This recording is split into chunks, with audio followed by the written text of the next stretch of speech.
L'idée de ce live m'est venue en prenant un peu de recul sur ce que j'ai fait depuis maintenant quelques mois sur la franc-maçonnerie, où finalement j'en dis que des choses positives et je voudrais pas que vous pensiez que la franc-maçonnerie c'est le monde des bisounours.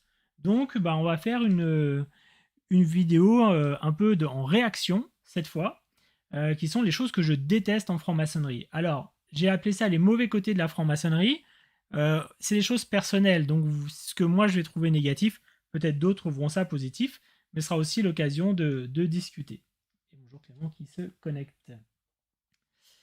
Donc, avant toute chose, je vais faire un préliminaire que je ne fais pas généralement, un propos liminaire, pardon, que je ne fais pas généralement dans les autres lives, c'est d'où est-ce que je parle, qui je suis et de quoi je vais vous parler là. Je l'ai dit, je ne vais pas par rapport à d'autres vidéos où je fais une vision assez large de ce qui se passe en maçonnerie. Là, quand je dis les mauvais côtés de la franc-maçonnerie, c'est vraiment ce que moi je ressens comme étant négatif dans la franc-maçonnerie et dans les pratiques que je n'accepte pas, que je n'aime pas, que je n'apprécie pas, mais peut-être d'autres, effectivement, les apprécient. Donc ce n'est que mon avis personnel. Pour une fois, là, cette vidéo est vraiment basée sur mon avis perso, sur mon vécu, ainsi que des témoignages. C'est-à-dire, si j'ai reçu des témoignages de quelque chose de pas correct, mais que je ne l'ai jamais vu, je ne vais pas vous en parler ce soir.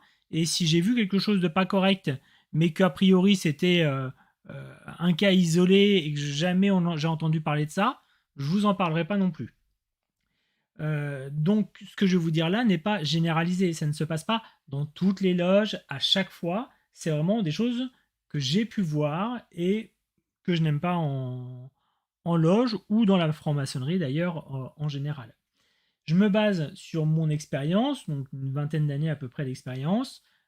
J'ai fait 6 loges bleues auxquelles j'appartiens, où j'ai appartenu 6 loges bleues à Paris et en banlieue, 2 obédiences, 2 systèmes de haut grade, et je pense qu'en 20 ans, j'ai fait un peu plus d'une centaine de visites, vraiment toutes obédiences confondues, en région parisienne, en province, etc. Donc vraiment, je suis loin d'avoir une vision exhaustive de toute la franc-maçonnerie, mais j'ai quand même vu deux, trois petites choses, et c'est là-dessus que je voulais vous entretenir ce soir, sur là-dessus. Donc le premier point, c'est ce qui va concerner les comportements. Les comportements des frères ou des sœurs, hein, bien sûr. Donc dans les comportements, le premier point, c'est lié aux mauvaises raisons de rentrer. Il y a une vidéo qui sortira prochainement sur les 5 mauvaises raisons pour entrer en franc-maçonnerie. J'en dévoile quelques-unes. Mais effectivement, si vous êtes rentré pour le business, déjà, l'attitude va être déplorable. J'ai eu le cas, j'ai pu croiser des frangins qui sont là vraiment pour le business. Vous êtes à peine posés, qui veulent essayer de vous vendre des trucs. Ou alors, quand ils ont des gens qui professionnellement seraient en adéquation avec ce qu'ils font, ils vont les relancer systématiquement. Ça, c'est vraiment une attitude détestable. C'est rare, mais ça arrive, et surtout quand ça arrive, ça pollue vraiment la relation en loge.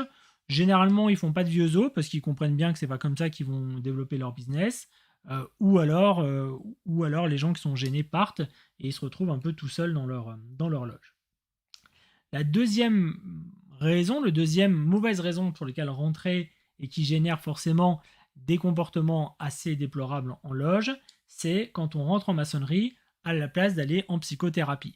Quand on va pas bien, éventuellement on va faire une psychothérapie. Par contre, on ne vous prend pas la loge pour une psychothérapie de groupe. Alors, je sais qu'on va faire des liens régulièrement entre Jung et la franc-maçonnerie, mais on se détend, ce n'est pas un lieu de psychothérapie. Sinon, on a des tenues qui ressemblent petit à petit à des psychothérapies de groupe. J'en ai vu certaines, ça fait un peu peur. Vraiment, ça c'est le point, on ne rentre pas en franc-maçonnerie pour régler un problème personnel. De la même manière, on ne rentre pas pour un besoin de reconnaissance.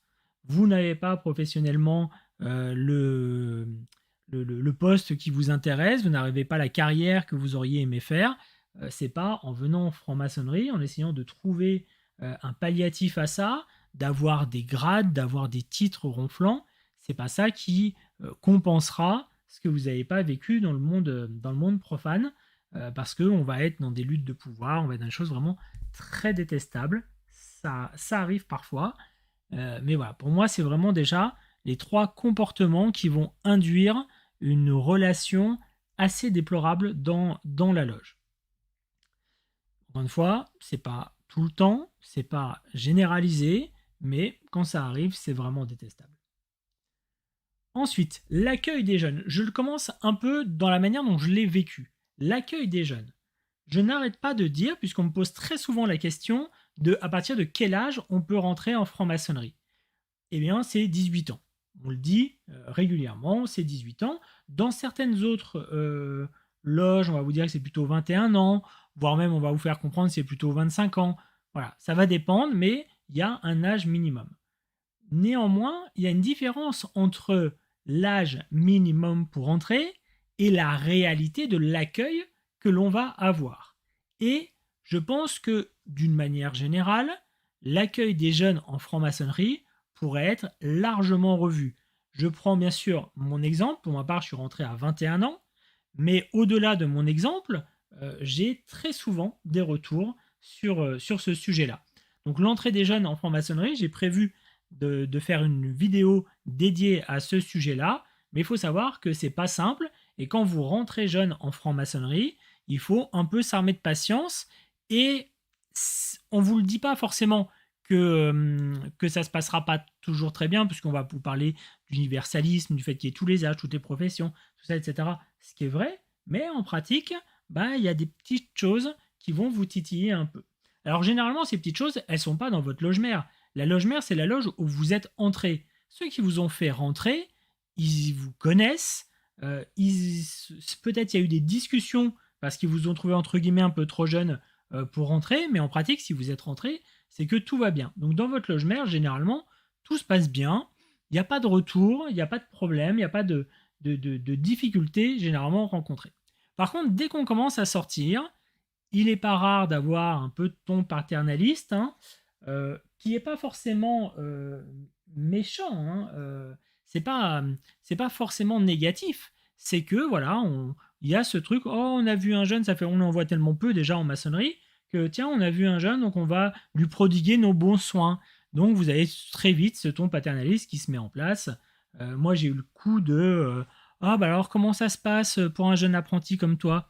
Et je vous jure que c'était vrai. La personne qui m'a posé la question, j'ai été obligé de lui répondre bah en fait, je suis le vénérable maître de ma loge. Voilà, donc vous avez des fois des choses comme ça, et vous ne savez pas pourquoi cette sœur ou ce frère vous a posé ce genre de questions avec ce ton-là. Il a voulu être sympa, il a voulu engager la conversation, mais c'est forcément très désagréable. Enfin, c'est pas désagréable quand ça arrive une fois, c'est quand ça arrive 10 ou 20 fois. Vous avez aussi parfois le ton méprisant, les frères qui estiment que vous êtes rentré trop tôt, ou les sœurs, bien sûr, ou que peut-être une frustration, eux, de ne pas être rentrés plus tôt que ça, et qui, moi j'ai entendu, quelqu'un qui vous regarde droit dans les yeux et qui vous dit oh, mais de toute façon, l'initiation maçonnique, on ne peut vraiment la vivre qu'à partir de 40 ans. Et il vous regarde droit dans les yeux, sachant que vous avez 25-30 ans, vous sentez bien que c'est vous qui êtes visé. Voilà, donc ça, il faut pouvoir passer outre. Et bien sûr, à tous nos frères ou nos sœurs retraités, non, on n'est pas libre à 15h de l'après-midi. Ça arrive, mais à un moment, parfois, certains frères ou sœurs ont pris des habitudes de travail ou d'organisation et ne comprennent pas pourquoi vous n'arrivez pas à vous dégager ce temps-là, parce que eux, ils le peuvent bien. Oui, enfin, eux, ils sont à la retraite, c'est juste la petite différence. Et pour l'accueil des jeunes, je sais qu'on m'a parfois répondu ah mais dans certaines obédiences, on fait une cotisation pour les jeunes. C'est absolument pas la réponse. C'est encore plus stigmatisant. C'est qu'est-ce qu'on va faire pour bien accueillir les jeunes? Eh bien on va faire une cotisation réduite spéciale pour les jeunes. Sérieusement, le problème de la cotisation, elle n'est pas liée à l'âge, elle est liée au revenu. Donc vous pouvez être jeune et avoir de très bons revenus, et à l'inverse, être beaucoup plus âgé et avoir des difficultés de revenus. Donc c'est pas la solution. La solution, elle est dans les mentalités, elle est dans l'accueil, elle est dans l'ouverture. Il y a des obédiences qui ont des structures, des loges ou des structures qui ne sont pas forcément sous forme de loges, spécifiques pour les jeunes. Ça ne veut pas dire qu'ils vont là plutôt que d'aller en loge, c'est-à-dire qu'ils ont leur loge et en plus, ils ont ces lieux d'accueil. Ça se fait pas mal en Angleterre. Quelques obédiences françaises ont aussi cette organisation-là. Je n'ai pas vraiment d'avis pour ne pas l'avoir vécu de manière réelle. Je l'ai un peu approché, mais je ne le connais pas vraiment en détail. Donc je ne peux pas vous dire mon avis sur cet accueil organisé des jeunes, mais je pense que d'une manière générale, les maçons devraient être plus ouverts à l'accueil des jeunes.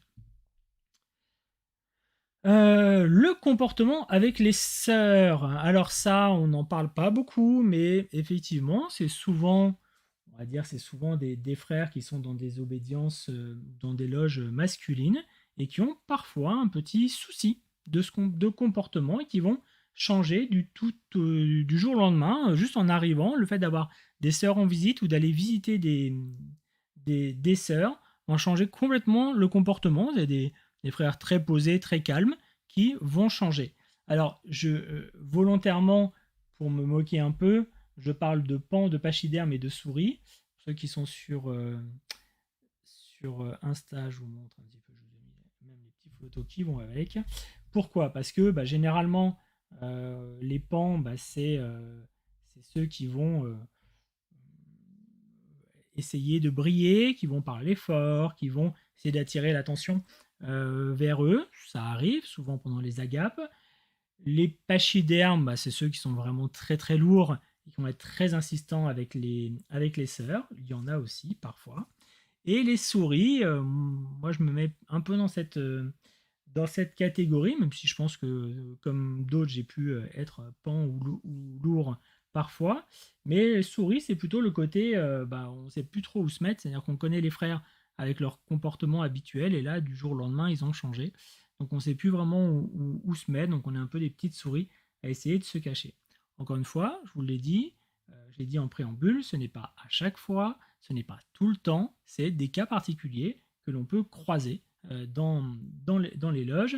Et là, on peut avoir des témoignages de sœurs qui vous diront que oui, ça peut arriver, ce n'est heureusement pas le quotidien, sinon elles seraient parties depuis longtemps. Les luttes de pouvoir. Les luttes de pouvoir, c'est souvent lié au fait de ne pas avoir eu la reconnaissance professionnelle qu'on attendait et de venir en loge en réponse finalement un peu à ça. Les luttes de pouvoir, ça va être dans la loge, alors que franchement, dans une loge, je vous le dis, hein, c'est une trentaine de personnes qui se partagent les responsabilités. Il y a 11 responsabilités, 10 ou 11 selon les rites et les obédiences, et il faut se répartir les responsabilités. En pratique, c'est plutôt du travail à faire que véritablement du pouvoir. Vous n'avez pas de pouvoir sur les autres. Alors oui, vous avez des titres ronflants, notamment quand vous êtes le président de la loge, vous êtes le vénérable maître, mais ça reste plus une charge qu'un pouvoir. La même chose dans les hauts grades, on n'est pas là pour diriger les autres, on est là pour aider tout le monde à progresser. Et bien sûr, les luttes dans l'obédience pour faire partie de ceux qui dirigent l'obédience, sachant que ce sont toujours des postes électifs. Donc, qui dit poste électif dit forcément ces luttes de pouvoir, ces campagnes presque politiques pour se faire élire, et toutes ces actions finalement qui vont dans ce jeu de pouvoir, et on s'éloigne très largement de la franc-maçonnerie dans ces cas-là, mais c'est aussi une réalité de ce qui peut être fait ou vécu en loge. Ensuite, les traditions d'avant-hier. Volontairement, je parle des traditions d'avant-hier. C'est on a toujours fait ça. Ça, c'est on a toujours fait comme ça. C'est assez incroyable de mauvaise foi. C'est-à-dire que parfois, quand vous avez quand on vous dit tiens, il faut faire ça, il dit non, c'est pas comme ça qu'on faisait avant, ou pourquoi est-ce qu'on fait ça, on va vous dire on a toujours fait comme ça.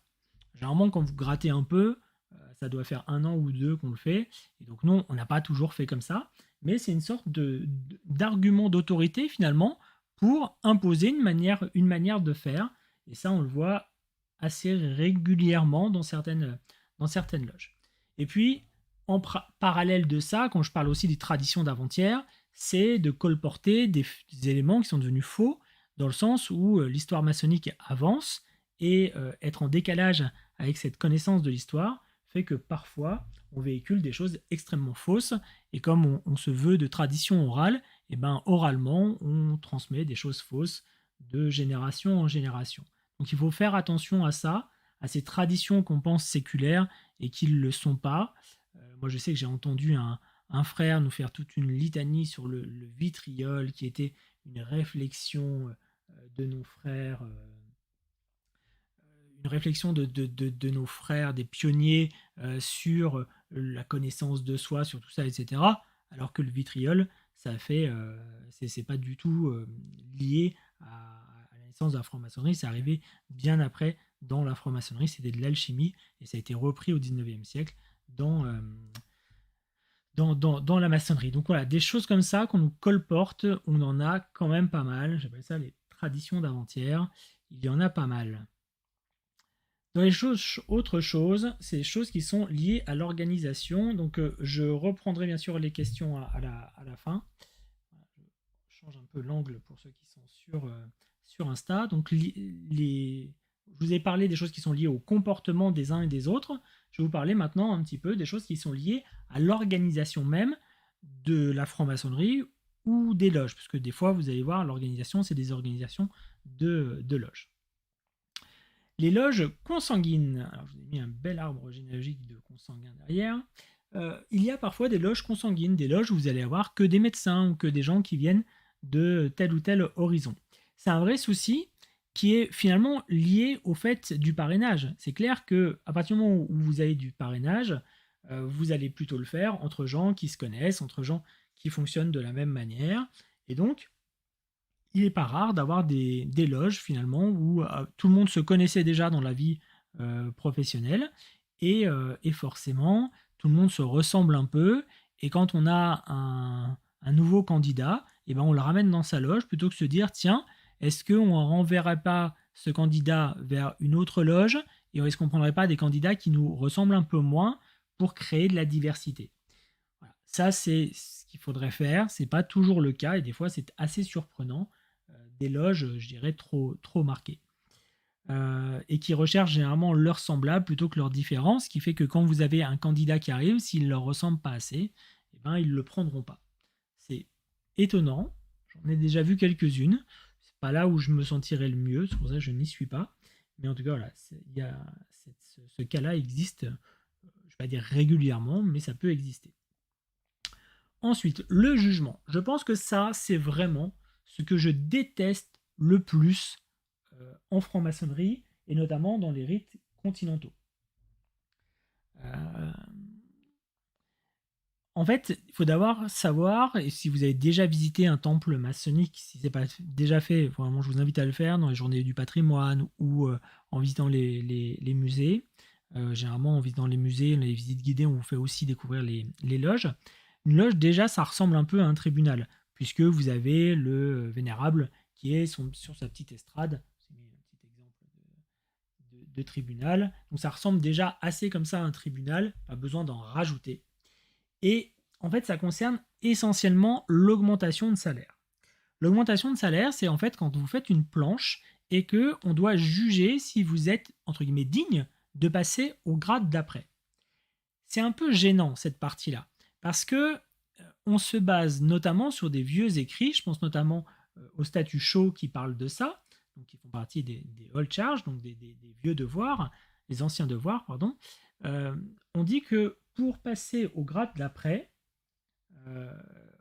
quand on dit que pour passer au grade d'après, il faut maîtriser le métier et maîtriser l'art de la mémoire. Bon, l'art de la mémoire, on l'a un peu oublié, si ce n'est en Angleterre où justement les rituels sont par cœur. En France, on a un peu oublié ça, et on doit juger le métier. Mais comme on n'est plus des opératifs depuis bien longtemps, même si on n'a jamais vraiment été, on n'est pas des opératifs. Donc comment on juge un travail bien fait? Et là, on tombe dans le jugement de valeur parce que très régulièrement, une planche, on va y livrer des choses un peu personnel. Puisque, je vous ai déjà dit, la franc-maçonnerie, ça sert au développement personnel. Comment est-ce que quelqu'un d'extérieur peut juger le développement intime de quelqu'un d'autre? Ça, à mon sens, pas de sens. Ce que l'on peut éventuellement vérifier, c'est qu'il a bien compris les outils, quels sont les outils de son grade et leur signification, mais généralement, on va juger la manière dont la personne s'approprie les outils et comment il va lui-même évoluer. Et ça, je trouve assez aberrant, parce que qui sommes-nous pour juger du développement des uns et des autres? Voilà, ça c'est vraiment quelque chose qui me surprend, qui me met extrêmement mal à l'aise quand on rentre sur ce terrain-là. Et je préfère largement les Anglais qui font apprendre des rituels par cœur. Et donc là, au moins, on est sûr que les outils sont connus, sont maîtrisés. Par rapport au statu quo, ça permet aussi de vérifier l'art de la mémoire au passage. Et on est à quelque chose d'un peu objectif à évaluer. Alors que sinon, on n'est absolument pas, objectif. Pour ceux qui posent des questions, je reprendrai bien sûr les questions, les interventions à la fin. Je finis mon petit laïus et ensuite je reviens sur vos interventions. Donc vous pouvez soit intervenir maintenant, soit plus tard. Dans tous les cas, je remonterai dans les chats. Donc après le jugement, les choses que je déteste, c'est que finalement, je vous ai dit, hein, les éléments donc de jugement, de pouvoir que j'évoquais tout à l'heure, résultat, voilà, je vous ai mis un joli homard, parce que je trouve que c'est à ça que ressemblent certains frères, c'est ne faire monter dans les grades que ceux qui vont dans le même sens que vous. Pourquoi je parle de homard? C'est pour moi la théorie du homard, vous savez, c'est le homard qui est au fond de la mer et qui bouge pas trop, et quand il y a un petit jeune qui passe, bam, un petit coup de pince et on l'élimine. Et c'est un peu une théorie qu'on trouve en entreprise pour certains juste avant la retraite qui n'ont pas tellement envie de passer la main. Pour moi, c'est l'antithèse de la franc-maçonnerie où justement on est dans la transmission, où justement les aînés aident les plus jeunes et transmettent aux plus jeunes. Mais lutte de pouvoir plus des planches au jugement, bah forcément, on a ce genre de comportement que je déteste. Et moi, j'ai déjà vu des frères de très très grande qualité se faire stopper dans les hauts grades à tel degré parce qu'ils n'allaient pas dans le sens de ceux qui tenaient les rênes de la loge. Je trouve ça mais assez hallucinant.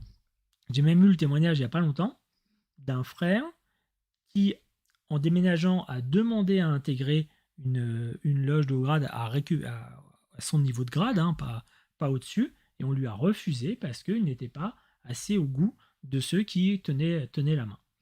Voilà, donc ces luttes de pouvoir, malheureusement, ça arrive et ça pourrit un peu la vie dans les loges.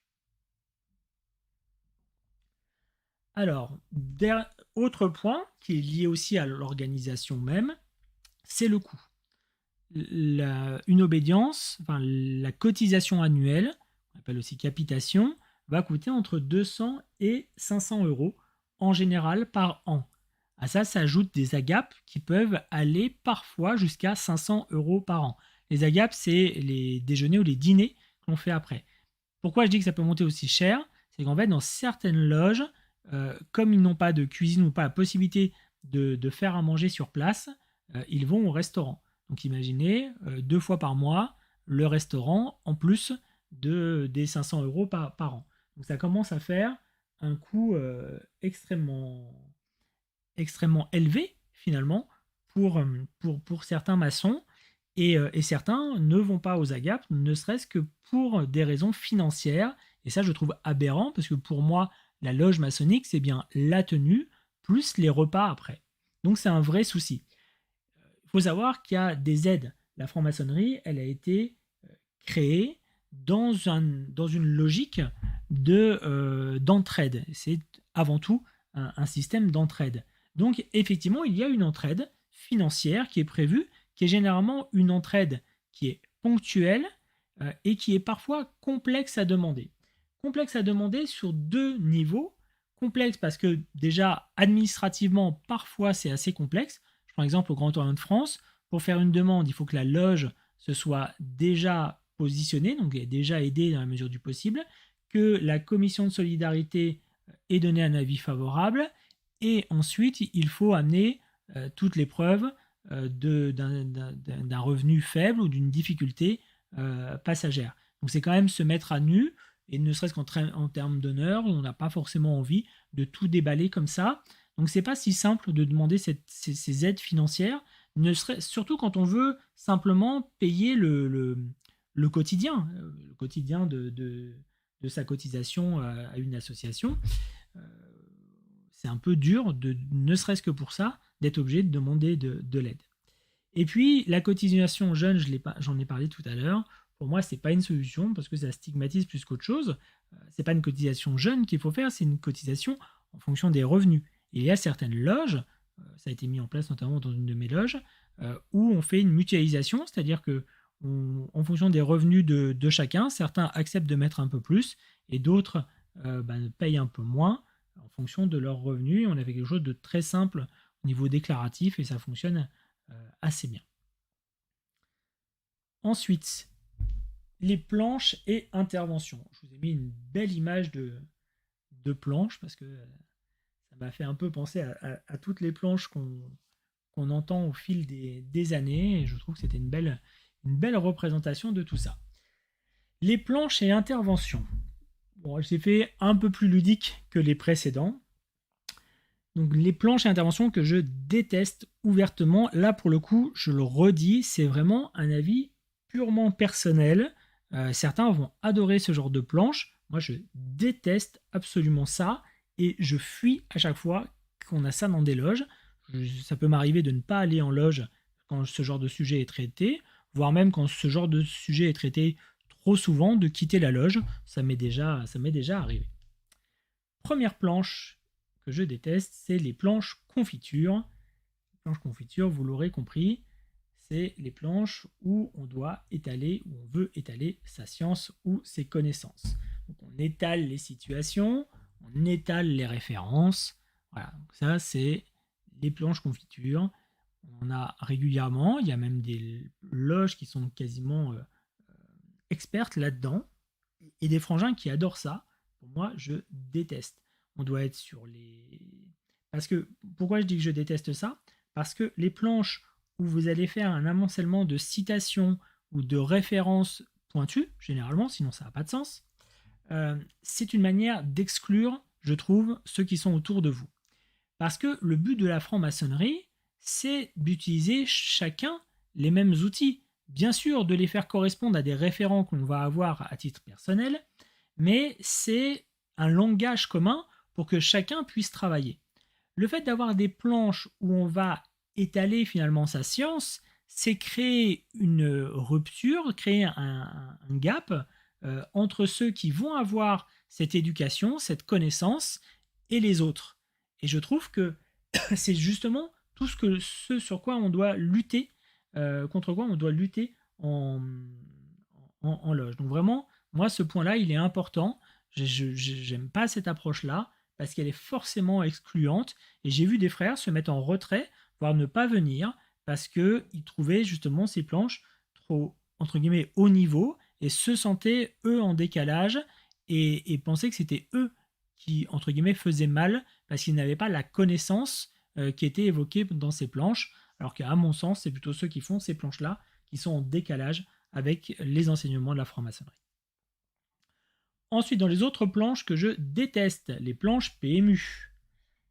Planche PMU, c'est pour moi ces planches sociétales où on va parler d'un problème d'actualité, souvent, sinon c'est pas rigolo. Et généralement, des planches d'avis sociétal se transforment en échange et en avis, donc prise de parole ensuite, qui sont sur le même ton.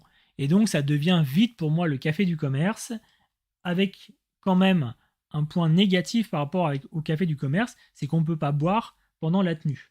Donc franchement, aucun intérêt à aller à ces tenues-là. Il y a certainement bien d'autres lieux pour avoir ce type d'échange, mais je ne comprends pas l'intérêt d'avoir ce genre de conversation qui volent généralement pas haut et qui sont que de la réaction à chaud sur l'actualité, alors que pour moi, justement, l'intérêt de la maçonnerie, c'est de ne jamais réagir à chaud, c'est de savoir prendre du recul et d'apporter une vision un peu contrastée. Dans les autres planches que je déteste, c'est les planches pathos. Alors, les planches pathos, je vous ai mis ce que j'aime bien aimer cette petite définition, donc c'est convaincre et séduire. Les planches pathos, alors ça ne marche que si ce modèle est reproduit, c'est-à-dire quelqu'un qui va faire en toute bonne foi une fois cette planche comme ça, il n'y a aucun souci. Mon problème, il est pour les frères qui se disent tiens, je vais faire cette planche comme ça elle sera bien acceptée, elle sera bien vue et j'aurai des louanges, des machins ou ce qu'on veut, ou le grade tant espéré. Alors, la recette pour faire une planche bien pathos, c'est forcément avoir des références à son enfance ou sa relation avec ses enfants. La notion d'enfant est importante parce que ça tire un petit peu la petite larmichette. Une petite anecdote, parce qu'il faut vraiment mettre du storytelling, ça c'est important, ça va emmener finalement celui qui écoute. On va mettre un peu de tristesse, hein, il faut que ça arrache une petite arme, une petite larme. Éventuellement, on évoque quelqu'un qui a disparu, voire une maladie, quelque chose comme ça. Voilà, il faut qu'il y ait un peu de tristesse, hein, un peu de la petite larmichette hein, qui ressort, sinon on n'est pas vraiment dans le pathos. Ensuite, éventuellement, on va trouver un outil vaguement de franc-maçon, hein, le caire, le compas, le maillet, ce que vous voulez, ou alors la fraternité, un sentiment fort hein, en maçonnerie. On prend un élément qui est vaguement maçonnique, et grâce à cet élément vaguement maçonnique, utilisé d'un peu n'importe comment d'ailleurs, peu importe, hein, eh bien, on va s'en trouver plus fort et on va réussir à se dépasser. Et c'est bien grâce à la franc-maçonnerie et à tous les enseignements qu'on a dans la loge qu'on devient meilleur. Voilà, ça, pour moi, c'est typique de la planche qui est écrite pour faire plaisir aux uns et aux autres. Et qui est vraiment pour moi contre-productive parce que le frère qui le fait généralement, il le fait pas parce qu'il est sincère, il le fait parce qu'il a compris une mécanique que les autres frères ou les autres sœurs aiment entendre. Et voilà, moi je l'ai entendu, je l'ai vu régulièrement. C'est un côté un peu malsain et on est vraiment dans le storytelling. Dans les autres planches, c'est les planches internet. Donc, je rappelle que moi aussi j'ai Google, moi aussi je sais aller sur l'édifice.net. Et ce qui est délirant dans ces planches internet, donc les planches internet, vous l'aurez compris, hein, c'est les planches où on va directement faire un copier-coller de ce qu'on a trouvé sur internet. Ce qui est délirant dans ces planches-là, c'est que parfois les gens se trompent de symbole. Notamment parce qu'ils n'ont pas fait attention que la planche, elle était à tel rite et qu'eux travaillent à un autre rite. Parce que sur l'édifice.net, pour ceux qui ne connaissent pas, c'est un site internet où chacun peut aller mettre sa petite planche qu'il trouve intéressante et qu'il peut la partager, ce qui est intéressant, ça permet d'avoir des points de vue différents. Mais par contre, vous avez des petits malins, entre guillemets, chez des francs-maçons qui vont aller chercher, vont faire un copier-coller. Et comme c'est une planche qui a été faite en tenue, eh ben, le frère ou la sœur qui a écrit cette planche n'a pas cru bon de préciser le rite auquel il travaillait. Donc de temps en temps, va utiliser des outils qui ne sont absolument pas du rite de celui qui va faire le copier-coller, voire, je pense, entre le rite français et le RE2A, avoir certaines inversions, et que le frangin ne le voit absolument pas, ou la frangine ne le voit absolument pas. Et ça se voit souvent dans ces éléments-là, dans le fait de prendre des outils qui ne sont pas bien utilisés, on va dire, des symboles pas bien utilisés, ou d'être simplement incapable d'expliquer dans les prises de parole qui viennent ensuite, d'être complètement incapable d'expliquer un élément. Mais dans ces éléments-là, dans ces planches-là, souvent c'est lié aux apprentis et compagnons, et qui ne font pas forcément ça par volonté de tromper, mais simplement qui sont parfois un peu perdus sur la manière dont on doit rédiger une planche, ou veulent s'en débarrasser, ou quoi que ce soit. Et là, pour le coup, j'en veux surtout aux surveillants qui n'ont pas bien fait leur travail. C'est-à-dire qu'un surveillant qui ne lit pas le travail en amont, eh ben, il passe à côté quand même de pas mal de choses, parce que c'est quand même son boulot. Et s'il ne voit pas, s'il n'arrive pas à voir qu'il y a déjà des erreurs dedans, ou si dans les échanges avec l'apprenti ou le compagnon, il ne voit pas que la planche n'est pas de lui, c'est qu'il n'a pas bien fait son travail. Donc je pousse les surveillants à toujours aller vérifier que cette planche-là ou que des passages de cette planche-là ne se retrouvent pas tels quels sur Internet. Ça évitera des déconvenus le jour du passage. Ensuite, les planches ou interventions racistes ou complotistes. Eh bien ça, je ne sais pas s'il y en a plus maintenant, mais ça arrive. Moi j'en ai entendu une ou deux. Et alors ça peut être soit des petites remarques un peu discrètes, un peu au fil de l'eau, au fil d'un machin.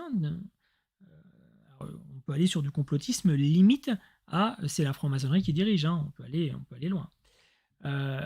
Donc ça peut être soit discret, soit carrément assumé. J'ai un jour entendu une planche mais extrêmement raciste et j'ai été mais alors sidéré. Voilà. Et c'était en loge et ça gênait personne. Alors non, l'excuse être vieux n'est pas une excuse, hein, non, ni le fait d'être jeune, voilà, ou éventuellement l'excuse d'être con, éventuellement, mais dans ce cas-là, il faut partir. Moi, ce qui me tue là-dedans, c'est que personne ne réagit quand ça arrive. Alors, en tout cas, moi, dans les quelques cas où c'est arrivé. Alors, généralement, ça n'arrive pas dans ma loge. Si ça arrivait dans ma loge, on aurait une discussion avec le frère à côté de ça. Une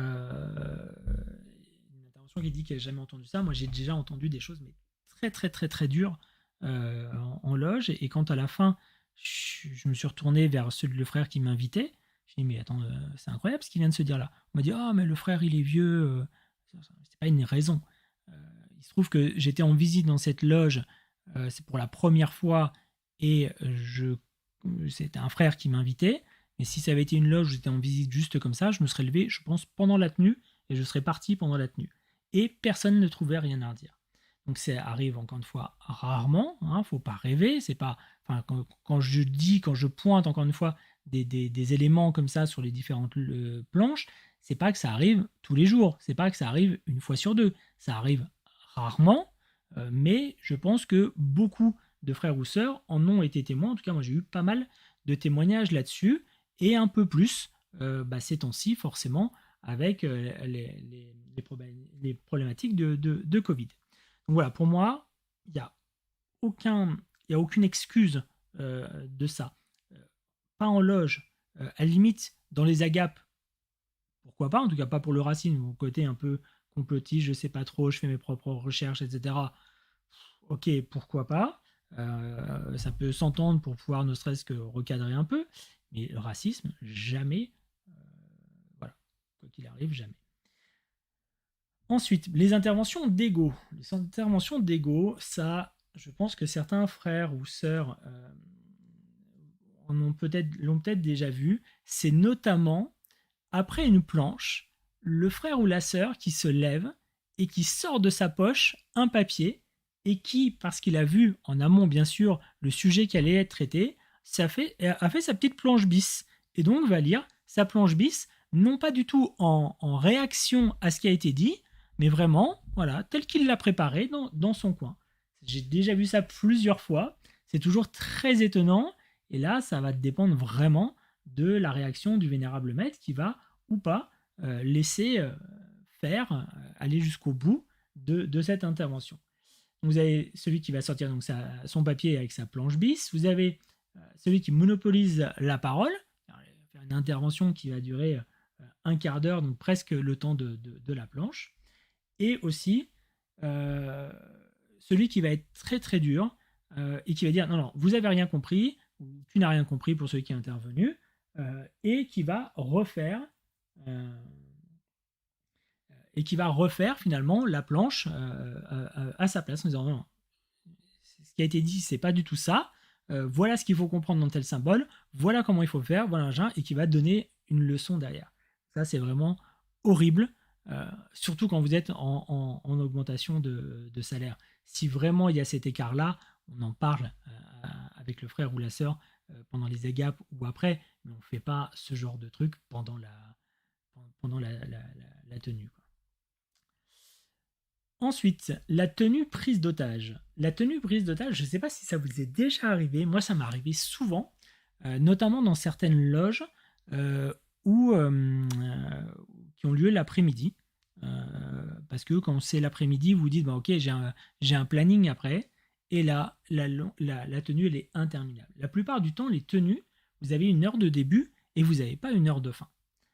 Ça dépend. Je pense notamment aux loges anglaises qui généralement mettent une heure de fin. C'est pas tout le temps le cas. Quand vous n'avez pas d'heure de fin, pour moi, c'est le traquenard. Euh, les planches peuvent devenir interminables, les interventions aussi. Et pour peu que le vénérable gère mal sa tenue, vous avez des trucs qui vont durer 4 heures, 3 heures, 4 heures, voire plus. Et vous, si vous avez prévu un truc après, ou simplement si vous voulez rentrer pas trop tard ce jour-là, c'est foutu. Donc à la fin, une fois que ça s'est enfin terminé, vous allez vous demander est-ce que je reste finalement pour déjeuner, pour dîner, ou est-ce que je pars. Moi, dans ma loge mère, donc on commence généralement à 8h30. Il est pas, je ne vais pas dire qu'il est pas rare. C'est déjà arrivé plusieurs fois de finir à plus de minuit. On finissait à plus de minuit la tenue qui a commencé à 20h30. Franchement, faire une heure de dîner après, on hésite un peu. Voilà, donc ça, je ne sais pas si vous l'avez vécu, mais je sais que pour moi, c'est insupportable et je trouve que le Véné a une grande responsabilité là-dedans et malheureusement, joue pas forcément le rôle de métronome, notamment parce qu'il n'ose pas couper la parole à certains, il n'ose pas écourter une planche, hein. Véné peut aussi écourter une planche, hein. Et il y a une mauvaise maîtrise du temps qui peut parfois dériver comme ça. Donc voilà ma petite conclusion, hein. C'était simplement pour vous dire mon avis, je vous l'ai dit, hein, je vous l'ai dit en préambule et je vous l'ai redit à plusieurs moments. C'est des attitudes ou des comportements ou des éléments que je déteste en franc-maçonnerie, qui peuvent paraître un peu caricaturales et qui le sont, mais qui existent réellement. Est-ce que c'est le quotidien en franc-maçonnerie? Non. Encore une fois, si c'était le quotidien en franc-maçonnerie, je serais parti depuis longtemps. C'est vraiment des cas isolés, mais effectivement, je vous fais là le récap de tous les trucs que j'ai pas aimé en 20 ans de franc-maçonnerie. Donc forcément, ça fait beaucoup à la suite, mais ça a été très étiré finalement dans le temps. Et puis, il faut savoir que quand ça ne nous convient pas, on part. Moi, je suis déjà parti de loge parce que justement, certaines de ces attitudes que j'évoque là étaient courantes, allaient très bien à tout le monde, mais pas à moi. Et ben, je suis parti de ces loges-là. Il faut jamais hésiter à le faire. La franc-maçonnerie, ça doit toujours être un plaisir d'y aller, d'y revenir, d'y travailler. Si jamais c'est pas le cas, il faut partir. Il ne faut pas forcément partir de la franc-maçonnerie parce que ça peut être très différent dans une autre loge. Donc généralement pour ceux qui ne se sentent pas à l'aise, je conseille d'aller visiter, de beaucoup visiter, notamment d'aller visiter dans d'autres obédiences, dans d'autres loges qui fonctionnent différemment et de peut-être trouver un équilibre qu'ils n'ont pas dans leur loge s'il y a vraiment trop d'éléments qui ne leur plaisent pas. Et puis on peut aussi simplement aller voir le frère ou la sœur qui est dans cette situation-là et lui dire mais attendez, là il y a un truc qui ne va pas. Peut-être le frère, la sœur s'est mal exprimé, peut-être qu'il y a eu une mauvaise compréhension.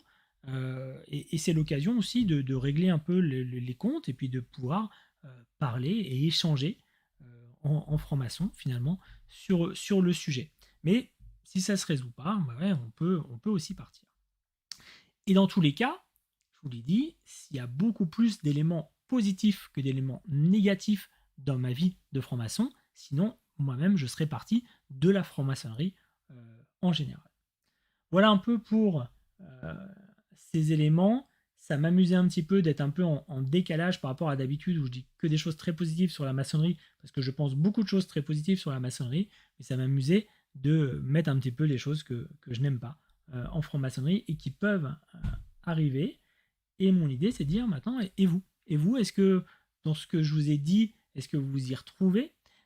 Et de la même manière, est-ce que vous avez d'autres choses que vous avez vues en franc-maçonnerie et que vous détestez? J'ai vu que ça s'est bien excité sur le chat de YouTube. Je vais reprendre d'abord le chat d'Instagram qui a été beaucoup plus sage. Tac,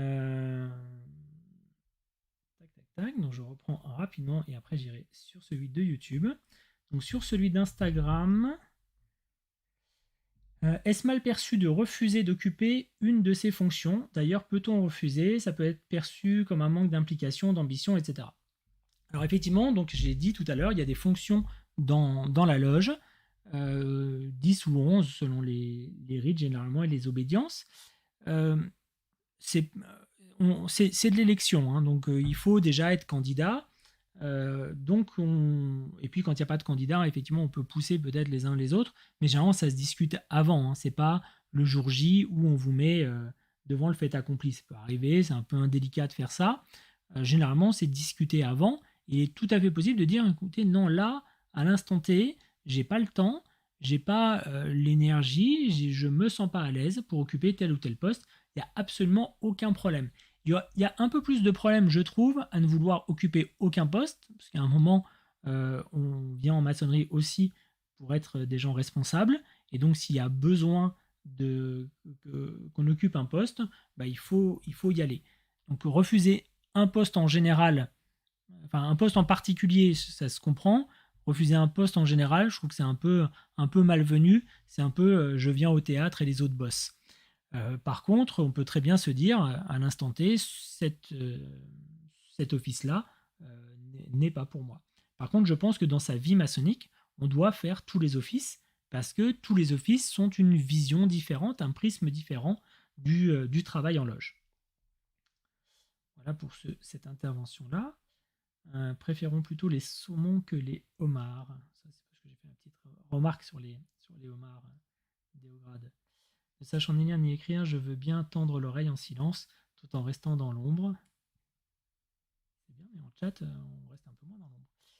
C'est un manque d'honnêteté intellectuelle, c'est mieux de mixer les sources, de digérer, de les faire à sa sauce, comme un mémoire de recherche universitaire. Alors, on ne va pas mettre au même niveau un mémoire de recherche universitaire et une planche, mais oui, toute l'idée, c'est surtout d'aller faire des recherches et de se les approprier. Une planche, c'est finalement la digestion de ces sources-là et pas mettre toutes les sources bout à bout. C'est pour ça que faire un copier-coller, ça n'a aucun sens. Mais je comprends que certains y aient recours parce qu'il peut y avoir une pression et puis finalement peut-être pas assez d'aide de la part du surveillant et où on n'ose pas peut-être la demander. Et donc on fait ça en se disant bah au moins c'est ce qu'ils attendent de moi. C'est parfois un peu compliqué au début. Faites vos propres recherches, c'est parce que je parlais de complotisme. Ensuite, caricatural et jamais entendu en ce qui me concerne. Alors oui, ce que j'ai évoqué encore une fois ce soir, c'est assez caricatural. Je n'ai pris que des exemples que j'ai moi-même vécu et qui ont été en plus corroborés par des témoignages. Je ne prends pas d'éléments qui m'ont été simplement rapportés. Je ne prends pas des éléments que j'ai simplement vus une fois et qui pourraient être finalement un accident. Voilà. Et oui, je suis bien sûr, hein, c'est forcément caricatural puisque j'ai pointé du doigt les éléments qui m'ont, dans ma vie maçonnique, un peu mis du poil à gratter. Ensuite, la franc-maçonnerie permet justement, à mon avis, de ne pas mal vieillir si on utilise les outils à bon escient. C'est ce que j'espère. J'y suis depuis 20 ans et j'espère pouvoir y rester encore très très longtemps et que ce travail intellectuel me permettra de pas mal vieillir. Et j'ai fait quelques remarques, notamment là, sur le côté raciste, complotiste de certains, encore une fois, extrêmement minoritaires, ça arrive quelques fois, etc. Mais par contre, moi, ce que j'ai surtout vu en franc-maçonnerie, ce sont des frères ou des sœurs qui ont 80 ans, qui ont 90 ans, qui viennent en tenue et qui font des planches incroyables et qui sont d'une bienveillance et qui sont d'une transmission pour les plus jeunes assez incroyable. Pour moi, il y a infiniment plus de modèles de vieux maçons que de vieux maçons caricaturaux que j'ai évoqués là. C'est vraiment ça aussi qui me fait dire que j'ai envie de vieillir en franc-maçonnerie pour suivre finalement ces exemples-là. Et voilà pour ce qui est d'Instagram. Alors par contre sur YouTube ça s'est un peu lâché, mais bon, en bonne compagnie puisque je connais à peu près tous ceux qui sont intervenus. Je regarde s'il y a des interventions. Il y a aussi les plus vieux apprentis qui prennent de haut les nouveaux initiés. Ouais. En fait, ça, c'est Jérémy qui dit ça. Il y a aussi des vieux apprentis qui prennent de haut les nouveaux initiés. Moi, j'ai souvent remarqué, mais c'est pas que en franc-maçonnerie, c'est en général, les nouveaux arrivants sont toujours plus durs avec ceux qui arrivent après eux que ceux qui sont là depuis beaucoup plus longtemps. Il y a ce côté de ah bah j'y suis enfin arrivé et donc je vais mettre un jugement sur ceux derrière parce que ils méritent pas finalement ce que j'ai eu. En tout cas, il y a tout un modèle psychologique qui se met en place et souvent les apprentis sont beaucoup plus durs que les autres dessus. Moi, dans ma loge mère, les apprentis ont le droit de vote, une dérogation qu'on a mis en place à partir d'un certain temps dans la loge, et on le voit notamment sur les passages sous le bandeau, ils sont souvent beaucoup plus durs que les maîtres. Alors, je ne sais pas si, comme le dit Jérémy, ils font les beaux gosses, mais en tout cas, c'est quelque chose qu'on voit assez régulièrement. Pour les loges consanguines, on a eu une bonne petite blague sur YouTube. Ce sont essentiellement des loges de Hauts-de-France. Alors non, il y en a aussi ailleurs. C'est encore le cas. Certains ateliers sont refermés sur eux-mêmes et ne fonctionnent quasi qu'en cooptation. Effectivement, Oudjat qui intervient dessus. Oui, effectivement, vous avez aujourd'hui encore des ateliers complètement enfermés sur eux qui ne feront que de la cooptation. Et qui, même dans cette cooptation-là, feront attention à ne pas dériver de leur vision. Pour moi, c'est extrêmement dommageable. Ça va à l'encontre de cette phrase qui est à l'entrée du Grand Orient de France, faussement attribuée à Saint-Exupéry, ou en tout cas inspirée, on va dire, de Saint-Exupéry, qui dit si tu diffères de moi, mon frère, bien loin de me léser, tu m'enrichis. Et effectivement, c'est vraiment cette force-là qu'il faut, que la maçonnerie doit nous apporter. Un travail bien fait se trouve sur l'édifice, forcément avec les trucs internet, avec les planches internet. Thierry qui nous dit je testerai bien à des exos de géométrie. Jérémy qui nous dit moi je déteste quand on me dit ah non je ne vois pas ce symbole comme cela. C'est vrai qu'il y a dans la tradition des loges on va dire continentales qui pratiquent généralement le rite français ou le RE2A, de dire il faut finalement travailler enfin le symbole en fait on l'interprète comme on veut. Voilà. Et donc chacun a sa vision du symbole. Je suis pas toujours d'accord avec ça, mais en tout cas c'est ce qui est dit. Et effectivement, à partir du moment où on vous dit chacun a sa vision du symbole, bah, on n'a pas le droit de dire ah bah non, moi je vois pas le symbole comme ça. Bah, oui, on respecte chacun la vision de l'autre. On me demande sur Insta si je suis OGO ou à la GLDF, je suis OGO et au LNFU. La belle au rite émulation, parce que j'ai dit on le faisait du par cœur, et oui, je pratique aussi émulation.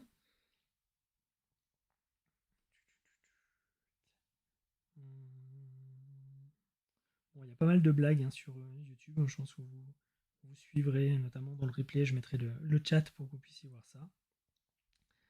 Un conjoint qui nous dit, Hervé qui nous dit, moi chaque tenue me coûte 30 € d'essence plus péage. Faites les multiplications, effectivement. Hein, je vous dis, la franc-maçonnerie, ça peut être un sport de riche, notamment là-dessus.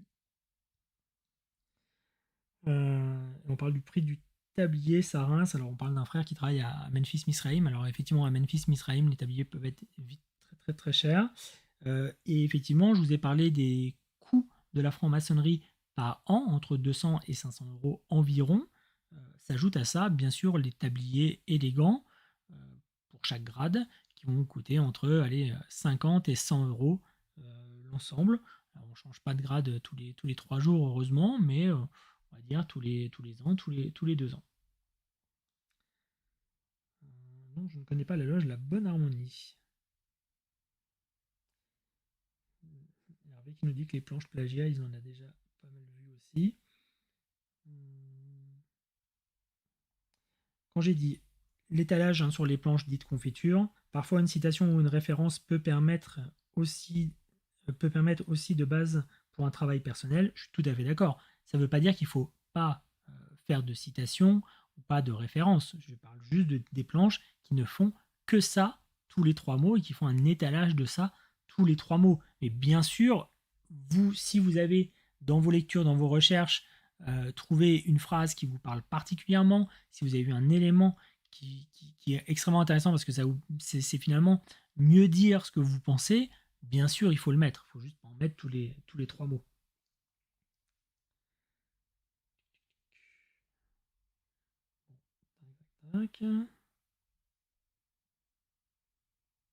Alors, le fait de bisuter les apprentis en leur disant de faire le service sans que les maîtres aident, ça m'énerve. Ça, c'est Hervé qui dit ça.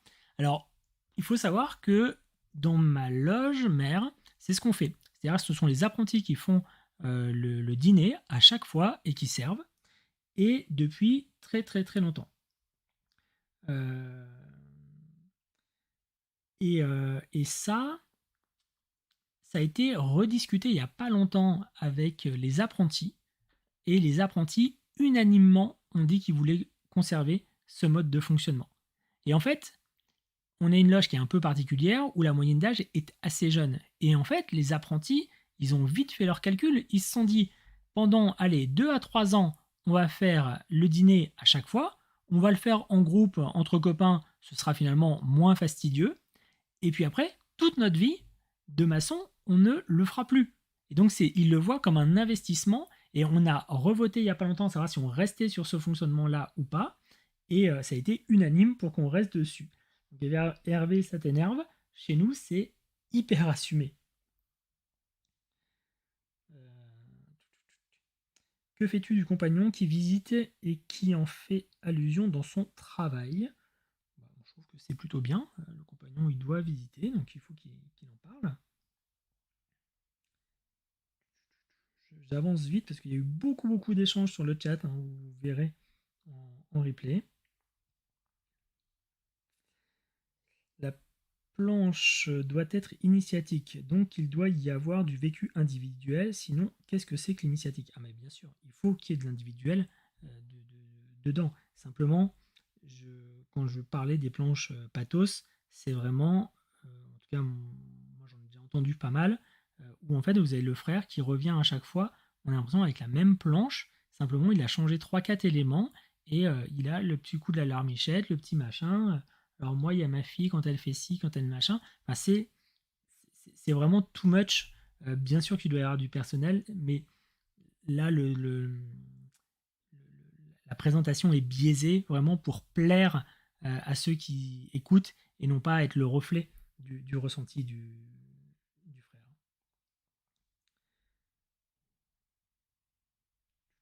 Je dirais que hormis copier-coller, qui sommes-nous pour définir une bonne ou une mauvaise planche? C'est Oujdat qui dit ça. Je dirais que, hormis le copier-coller, qui sommes-nous pour définir une bonne d'une mauvaise planche? Pour ma part, je n'apprécie que les planches qui me touchent quand le frère s'est livré sans filtre. Et effectivement, et ça, c'est tout l'élément que je disais en jugement. Moi, je vous ai dit ce que moi, j'aimais pas comme planche, hein, c'est un avis perso, mais surtout, ce qui est hallucinant, c'est que on ait ce jugement et qu'il faille finalement que certains jugent le travail des autres alors que c'est un travail qui est personnel et techniquement on peut pas. Donc ça c'est un petit souci que j'ai. On peut avoir un goût personnel pour tel type de planche, mais que l'on doive juger de la performance finalement du frère ou de la sœur pour lui faire une augmentation de salaire ou pas, moi ça me dérange vraiment tout le temps. Ce qui m'énerve, c'est quand les frangins viennent limite en tongs et chemise flashy. Ça, c'est Oujat qui dit ça, et effectivement, ça arrive, et je vous partagerai demain sur Insta une photo que je viens de recevoir de frères américains, qui eux, ça ne les dérange absolument pas, semble-t-il, en tenue, mais effectivement, moi j'ai beaucoup de mal aussi avec les shorts et tongs, et oui, ça paraît caricatural, et oui, je l'ai déjà vu.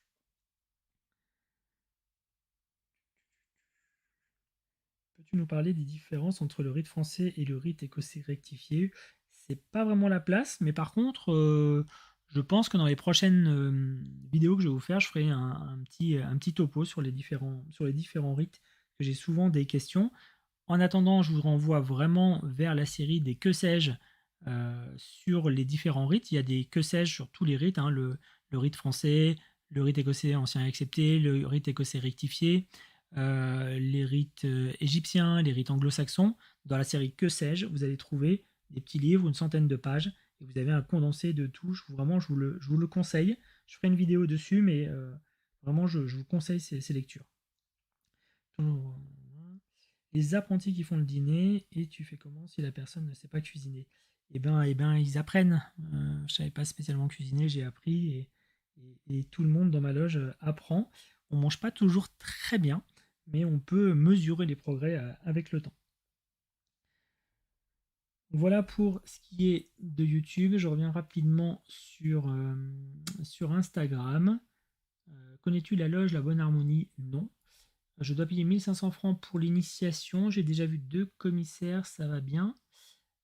Alors, normalement, la procédure, c'est 3 enquêtes. On peut appeler commissaire, je sais que dans certaines loges, on dit commissaire, mais c'est des enquêteurs généralement. Et après, on a le passage sous le manteau. Par contre, le fait de payer 1500 francs pour l'initiation, il faudrait savoir quel type de francs, est-ce que c'est des francs suisses ou autres.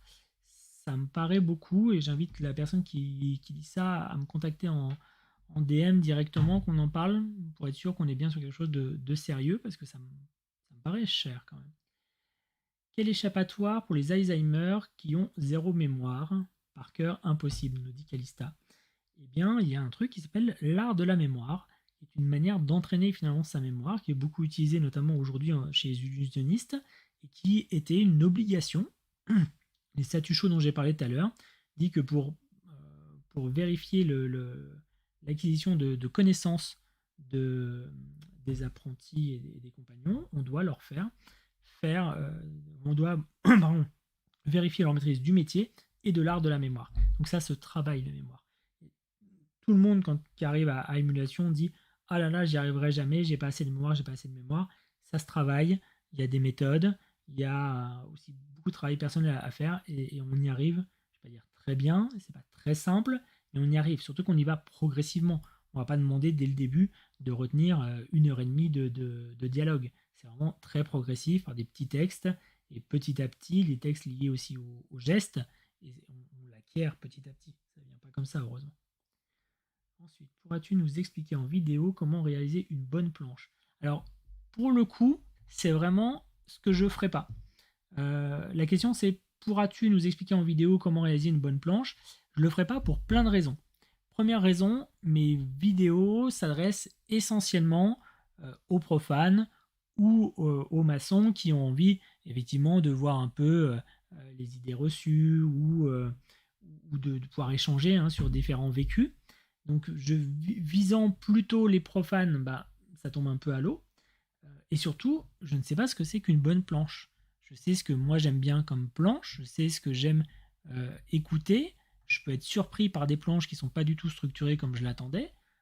Donc non, pour moi, il n'y a pas de bonne planche. Ça va vraiment dépendre de l'atelier, ça va surtout dépendre de la personne qui le fait. Donc vraiment, je suis incapable de donner des conseils sur comment réaliser une bonne planche. Quand je suis surveillant, je donne des conseils à mes apprentis ou mes compagnons sans aucun problème, mais parce que je les connais et parce que je travaille avec eux. Et dans tous les cas, une planche, généralement, ça doit donner un reflet du vécu et de ce que l'on a compris du grade, c'est-à-dire les différents symboles, et comment les symboles nous ont parlé. Mais passer ça, vraiment, c'est à chacun d'y mettre de soi, et ça fonctionne comme ça. Est-ce qu'il y a des atteintes au corps, bougies écrasées sur le torse, pacte de sang, etc. Eh ben, je l'ai vu. Je l'ai vu. Bougie écrasée sur le torse. Alors, pas bougie. C'était pas le torse d'ailleurs, c'était le dos. Et oui, je l'ai vu faire. Je pense que c'est extrêmement minoritaire. Alors, généralement, on n'écrase pas la bougie sur le torse, hein. On la souffle avant et on la pose. Et effectivement, la cire fait, je vais pas dire une brûlure, hein, parce que généralement il n'y a pas de marque, mais ça fait chaud et ça surprend. Voilà. Et le pack de 200, j'ai vu quelques loges qui en fait utilisent je déteste ça, mais bon, utilisent les appareils pour les diabétiques pour faire couler une goutte de sang, et utilisent ça. Donc on est quand même dans un truc très, très normé, hein, c'est un outil habituel pour les diagnostics pour faire perler une goutte de sang. Donc c'est aseptisé, c'est tout ce qu'on veut. Donc c'est pas dangereux, mais j'ai trouvé ça étonnant. Je l'ai vu honnêtement ça que dans une seule loge euh, d'un rite un peu particulier. Donc c'est vraiment pas généralisé. Tout comme la bougie que j'évoque, c'est vraiment, je l'ai vu une fois dans toutes les initiations que j'ai pu voir, je l'ai vu une seule fois, et le sang, je l'ai vu qu'une seule fois. Donc oui, ça peut exister. Je trouve que ça n'a rien à faire là, mais bon, voilà, ça peut exister, mais c'est loin d'être généralisé. Quel type de décor peut-on arborer et à quel moment de la carrière maçonnique? En fait, quand on dit décor, on parle du tablier, éventuellement le cordon et les gants. Et en fait, on en a un par grade et on met celui du grade auquel on travaille sur la tenue, sauf pour les grades dits bleus, où en fait on va avoir au plus le tablier de maître, même si on est au grade d'apprenti, on aura le tablier de maître.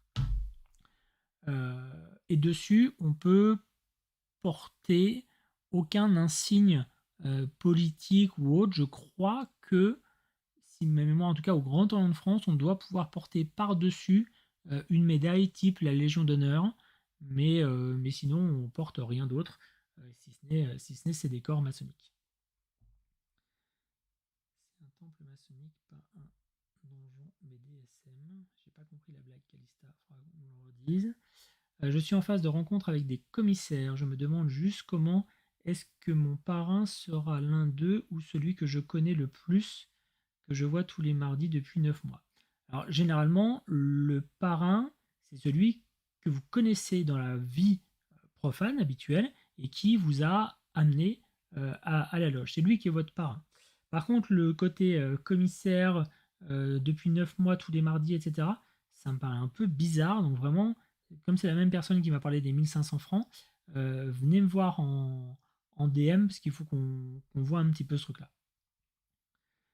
Pourvu qu'on ne se trompe pas de livre, hein, Calista qui s'est trompé, qui a acheté un livre sur le RER, sur l'écossais rectifié à la place du RE2A.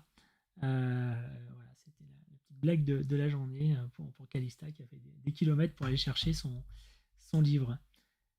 On reste très tradition en France sur les tenues vestimentaires. Ouais, en France, effectivement, le coup des tongs et des shorts, ça passe pas très bien. Les Américains sont beaucoup moins focus dessus. Alors que les Anglais le sont beaucoup plus. Donc c'est étrange. En France, on est middle, je dirais. En Angleterre, on est vraiment très à cheval. Et aux États-Unis, c'est assez freestyle. Voilà pour moi. Les live Twitch, on me demande les live Twitch. Je vais refaire des live Twitch, mais en fait, si on regarde bien, pour ceux qui sont habitués au live Twitch, il y a quand même beaucoup plus d'échanges quand je fais des lives sur YouTube que des live Twitch. Donc je vais plutôt garder le format YouTube pour générer de l'interaction. Et par contre, quand je referai des jeux, et notamment là, je l'ai dit, je vais refaire des jeux de société certainement maçonniques, je ferai plutôt Twitch, puisque c'est sur Twitch généralement qu'on fait toute la partie jeu. Mais je ne délaisse pas Twitch, simplement j'essaye d'appliquer le meilleur outil en fonction du sujet.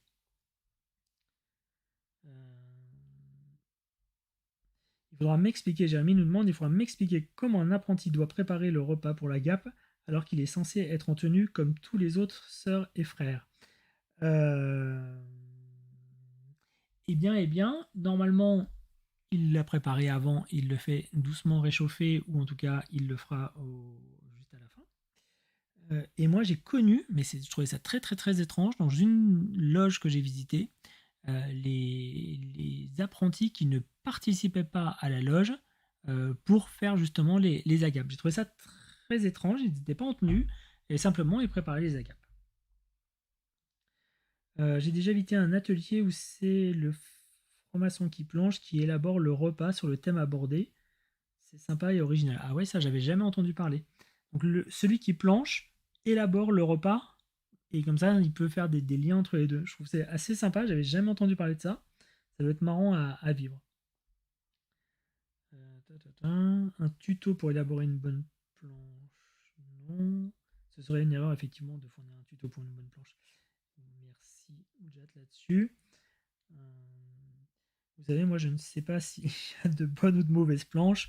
Moi, si je devais résumer ma vie aujourd'hui avec vous, je dirais que c'est d'abord des rencontres. Et je pense que cette phrase de Le Liange, on pourrait la mettre en frontispice de toutes les loges, parce que pour moi, c'est exactement ça. Donc, je vous la relis. Vous savez, moi, je ne crois pas qu'il y ait de bonnes ou de mauvaises planches. Moi, si je devais résumer ma vie aujourd'hui avec vous, je dirais que c'est d'abord des rencontres. Alors, bien sûr, on voit le plagiat de Otis dans Astérix et Cléopâtre, mais finalement, de ce qui est une blague au départ, je trouve que ça fonctionne assez bien avec la franc-maçonnerie. Un spice en flamme, qu'est-ce que j'ai dit encore? Euh, Écoutez, je crois qu'on a fait à peu près le tour. Je regarde encore un peu rapidement. Bonne ref à Astérix, effectivement. Bah, écoutez, il est maintenant 21h15. On a fait 1h15 sur le sujet. J'espère que ça vous a plu. Je vais m'arracher un peu les cheveux, je pense, pour le montage, pour la diffusion. Et je vais essayer aussi de refaire quelque chose d'un peu plus propre pour la diffusion sur IGTV, sur Instagram. Dans tous les cas, bah, il me reste à vous souhaiter une très bonne soirée à vous tous. Merci de vous être monopolisé en aussi peu de temps, puisque j'ai finalement annoncé il y a un peu plus de 2 heures seulement que j'allais faire un live ce soir. Donc merci à tous d'être présents. Je teste encore une fois beaucoup de choses pendant cet été, beaucoup de lives, beaucoup de formats différents, puisque bah, j'ai un petit peu plus de temps que d'habitude. Mais pour la rentrée, j'aurai un programme beaucoup plus structuré. Et donc vous saurez à l'avance quand il y aura des lives, quand il y aura des vidéos, quand il y aura différentes interactions. Je suis en train de préparer un calendrier à partir du 1er septembre et je vous diffuserai ça assez vite pour ne pas vous prendre de cours comme ça 1 heure ou 2 avant le live. En tout cas, merci à tous, merci d'avoir été là, merci de toutes les interactions, que ce soit sur Instagram ou sur YouTube. Et c'est vraiment, ça me pousse vraiment à faire vraiment sur YouTube parce que je vois qu'il y a des échanges. Alors, beaucoup de frères notamment qui sont présents, mais c'est aussi la possibilité que pendant ces interventions-là, il y ait des frères qui répondent directement à des profanes qui auraient des questions. Donc, je trouve que c'est extrêmement vertueux de fonctionner comme ça. Merci à tous, très bonne soirée et à très vite.